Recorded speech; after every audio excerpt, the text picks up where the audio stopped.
We extend a special welcome to everyone who is joining us virtually today. Thank you to our tech team for making the live streaming and recording possible. For those present in the sanctuary, please take a moment to greet your neighbor by waving your hands and letting the warmth of your smile fill the spaces between us. Morning. Morning. Morning, Patricia. Thank you again. Morning, tech team. Morning, Jeremy.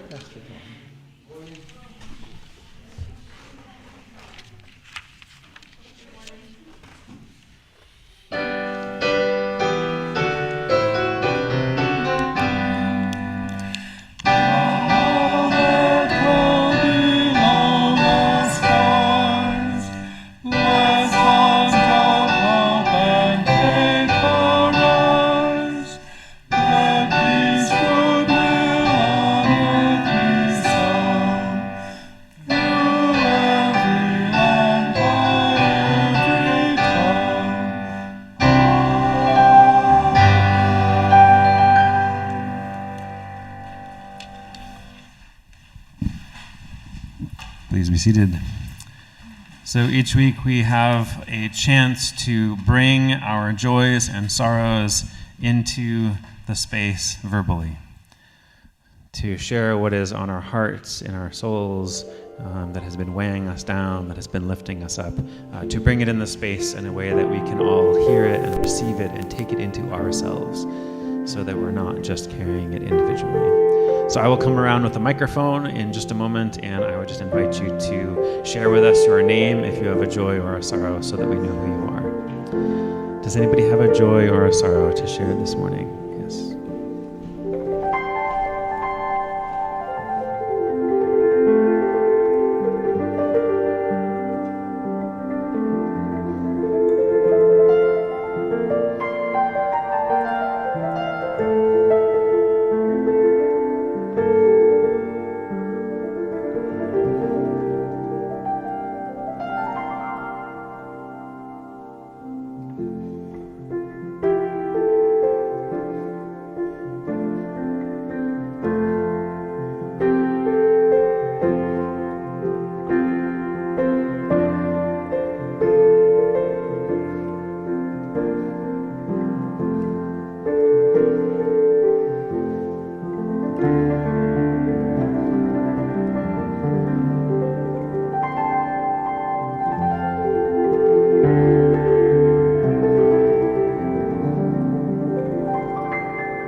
The sound was coming from there.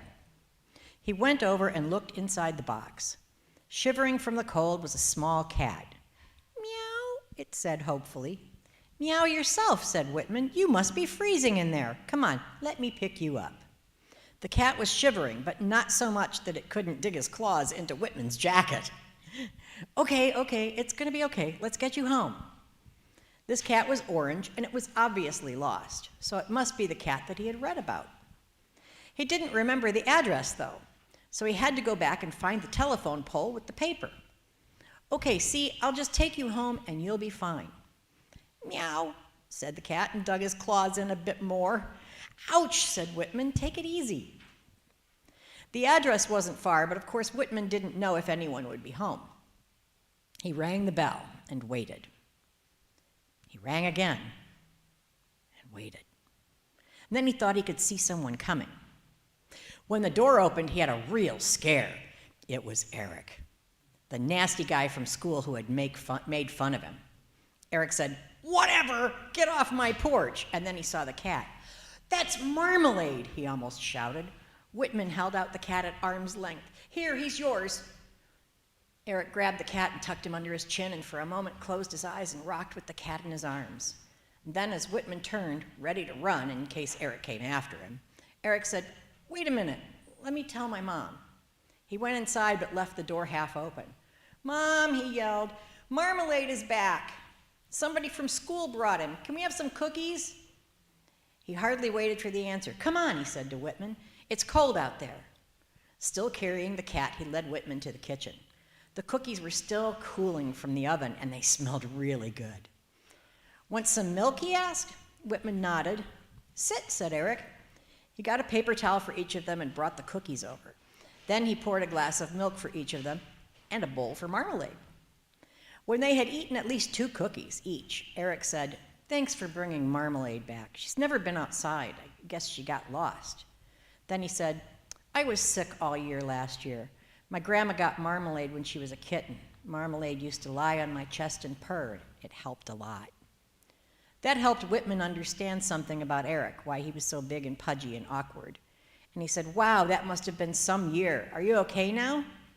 "Yeah, I'm pretty okay now," said Eric.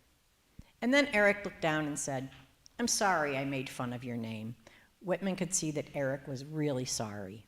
And so he said, "Whatever." And Eric looked at him as though he had gotten 2 gifts in one, his cat back and a new friend too. And they laughed at Whitman's joke. Whitman said, "It's so weird that we both have unusual first names, Whitman and Eric, but our last names are so common, Jones and Smith." "You're right," said Eric. And they ate some more cookies and had more milk. And Marmalade had more milk too, but no cookies. Thank you.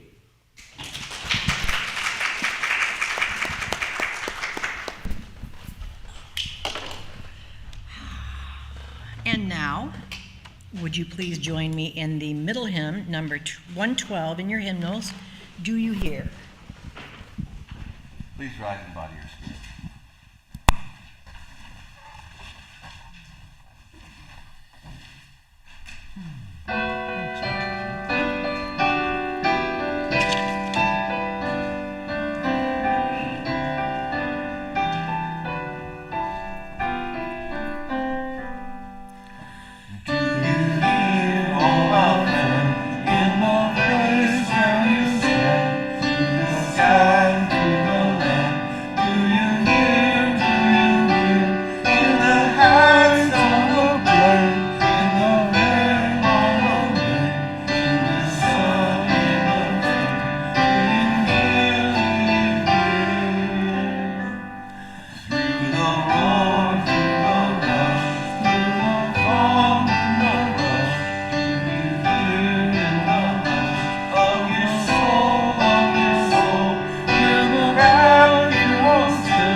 Thank you, Jeremy.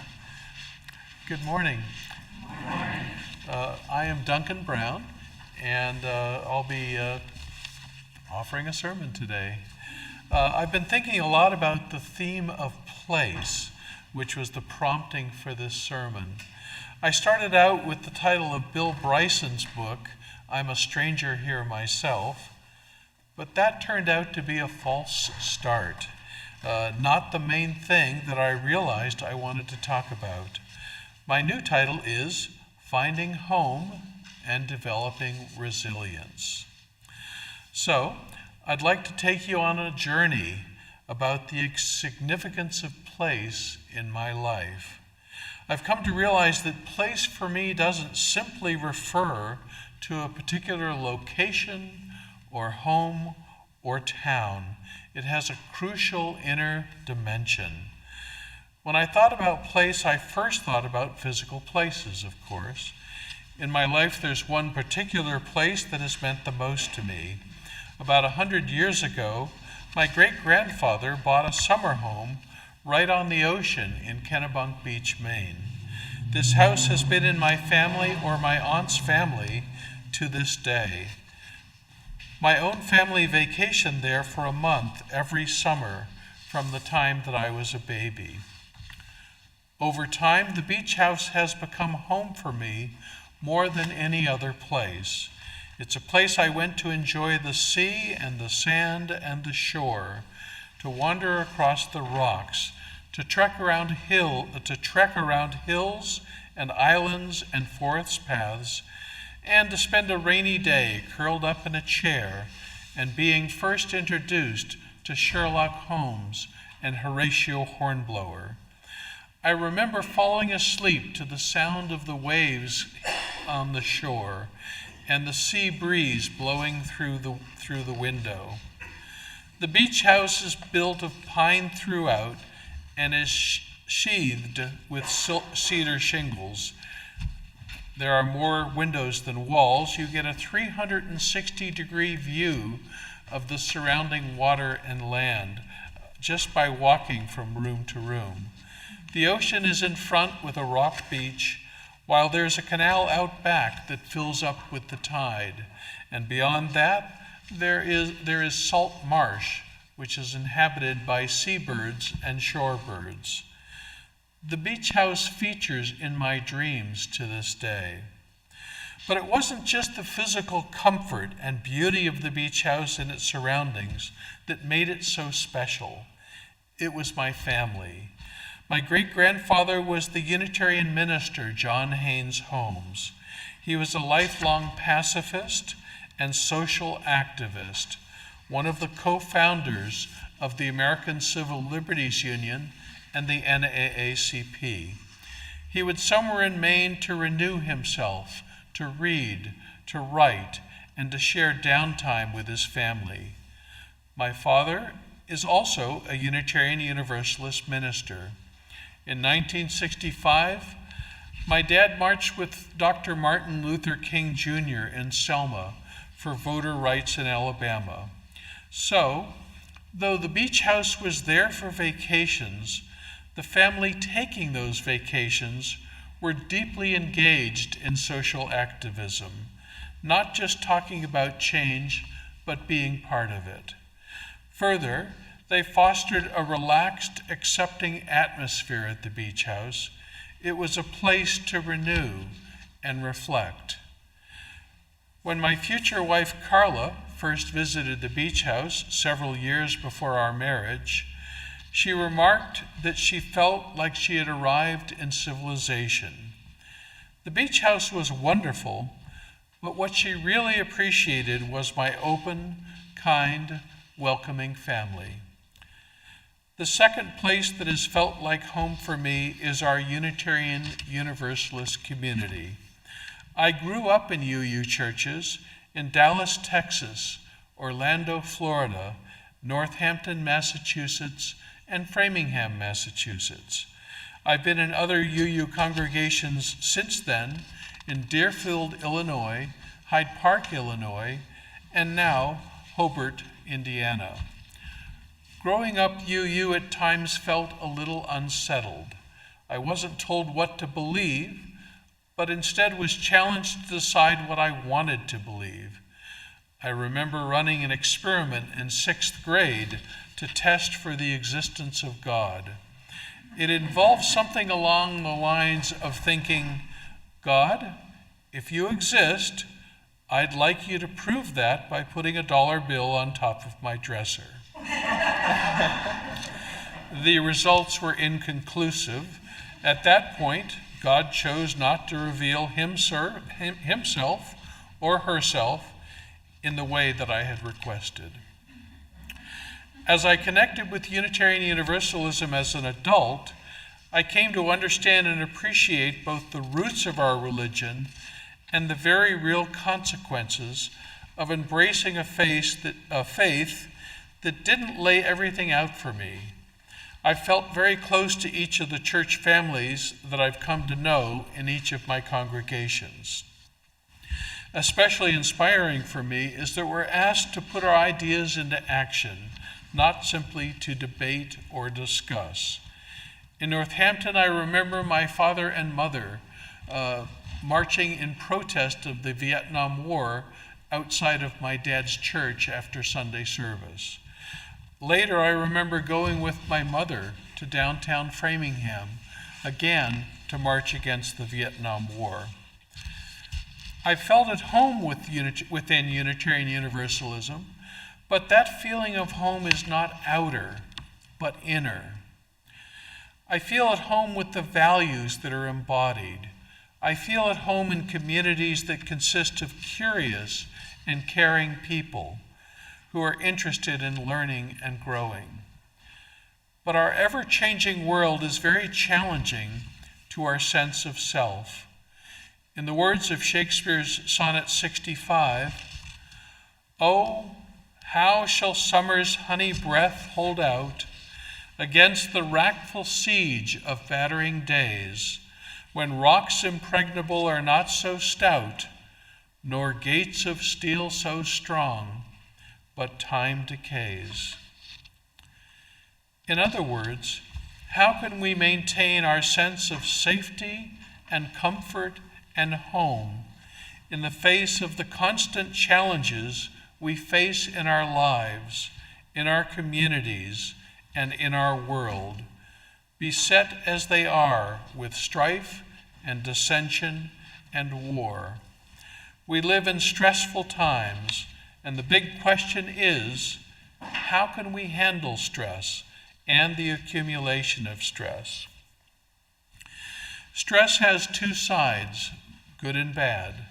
The good side of stress is the sort of stress which challenges us, which elicits appropriate behavior from us, which causes us to rise to the occasion. Think of a tennis player reacting to a 100-mile-per-hour serve. Yes, it's stressful, but the tennis player has trained for this and moves instinctively to send back a return.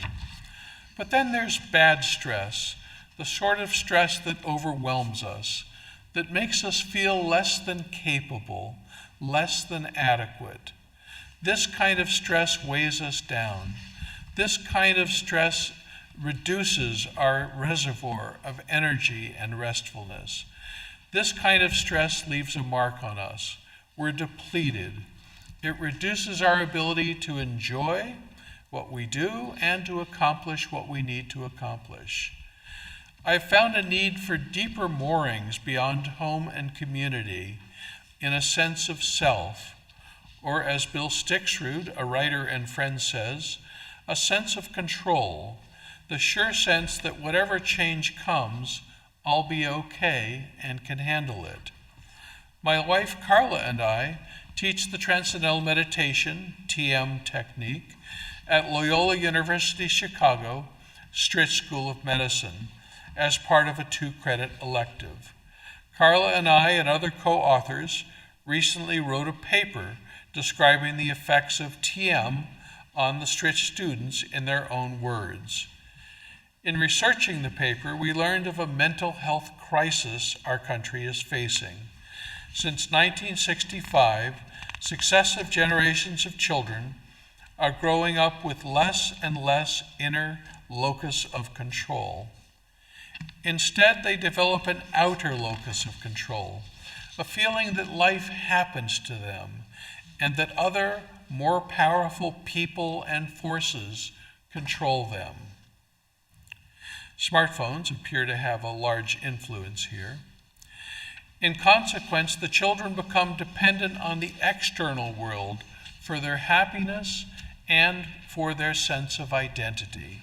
This leads to anxiety and a host of problems and disorders. Strikingly, the STRIT students who learn TM describe a growing inner locus of control. The results are seen across a broad range of experiences. 94 of them reported a decrease in anxiety. They described having greater clarity and improved focus, more empathy, better memory and recall, improved sleep, and improved relationships and teamwork. Finally, they noticed they gained 2 to 5 more hours of productive time each day. This is very significant for medical students who have mountains of information to master, challenging classes, and highly impactful exams. We have observed that given a very efficient kind of rest that includes important changes to the neurophysiology, the body can balance itself and motivation can replace fear. The beach house and my church community have been anchors in my life, but the inner value of place I've found is even more important. There's a place of resilience in each of us, which is our own being, our own self, so that even if we don't have an idyllic beach house, a supportive family, or even a strong church community to support us, we can still foster our own resilience. For me, I found this source of resilience in my practice of TM. The profound, restful alertness of TM dissolves my stress and balances me in mind and body. Further, I found profound satisfaction in teaching TM at the STRIT School of Medicine and seeing our hundreds of students experience this same growth of resilience, leading to a strengthening of community and to more enjoyment of life. My journey, in sum, is appreciating that the places where we've lived nurture us. My sense of self was nourished by the beach house, by my family, by being part of the UU community. My experience of my own self, my being, has enriched and deepened that experience. I've realized that really, place is ultimately within us. We imbue our places with our history, our values, and our love. Every human being has the capacity to develop resilience. Every human being can be a force for change. Every human being can increase happiness in the world. This is what gives me hope in life. This is what gives me hope for our world, in spite of all the problems that beset us on every side.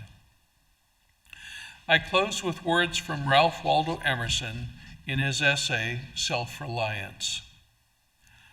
For the sense of being which in calm hours rises, we know not how, in the soul, is not diverse from things, from space, from light, from time, from man, but one of them, and proceeds obviously from the same source whence their life and being also proceed. Here is the fountain of action and of thought. Here are the lungs of that inspiration which giveth man wisdom. We lie in the lap of immense intelligence, which makes us receivers of its truth and organs of its activity. Amen.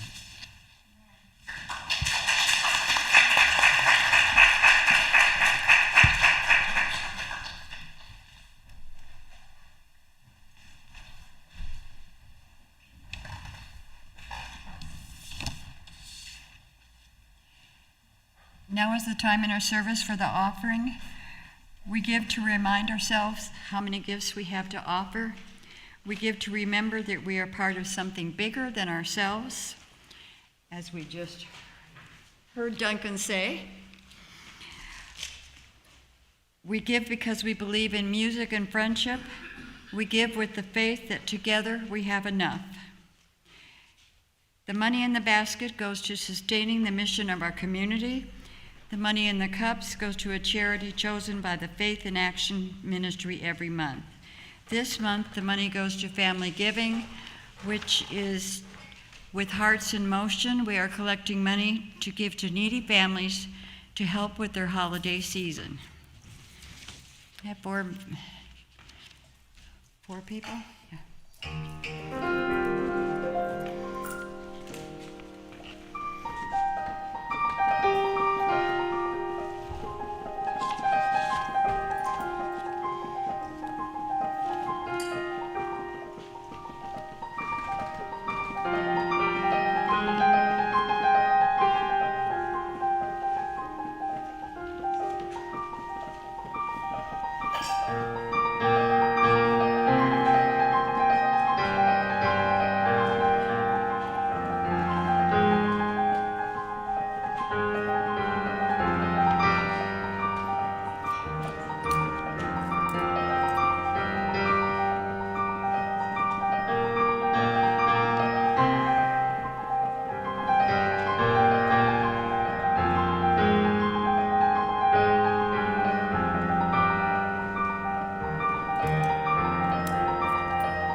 Now, please, if you're willing and able, join us in singing the closing hymn, number 163, For the Earth Forever Turning.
This is by Wendell Berry. When despair for the world grows in me, I wake in the night at the least sound in fear of what my life and my children's lives may be. I go and lie down where the wood drake rests in its beauty on the water and the great heron feeds.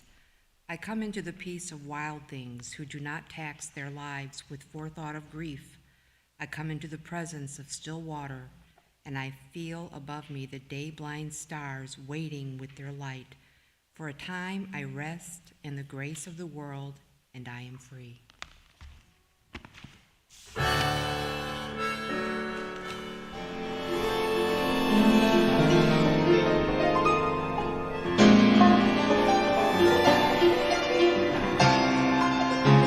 Stand on holy ground.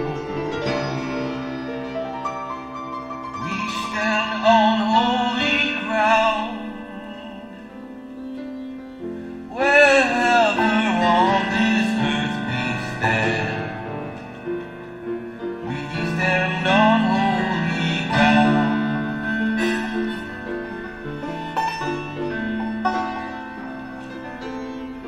This land is sacred land. Each land is sacred land. Wherever on this earth we stand, each land is sacred land.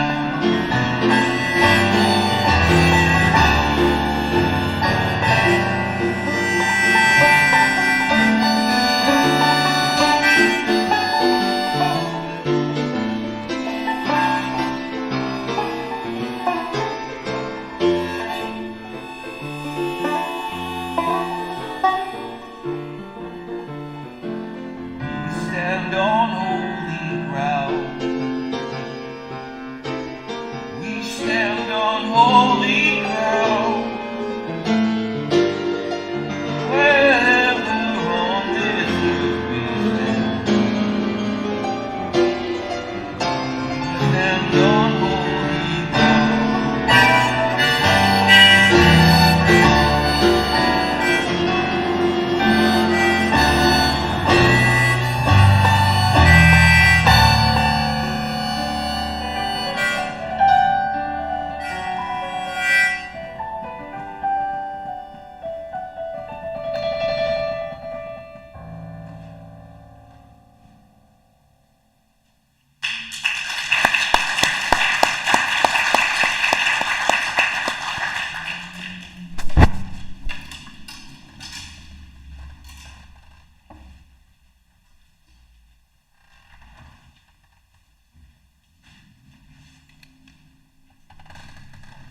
Join me in extinguishing the chalice. We extinguish this flame, But not the light of truth, the warmth of community, or the fire of commitment. These we carry in our hearts until we are together again. everybody is welcome to join us for snacks and conversation.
Yeah, we can do that.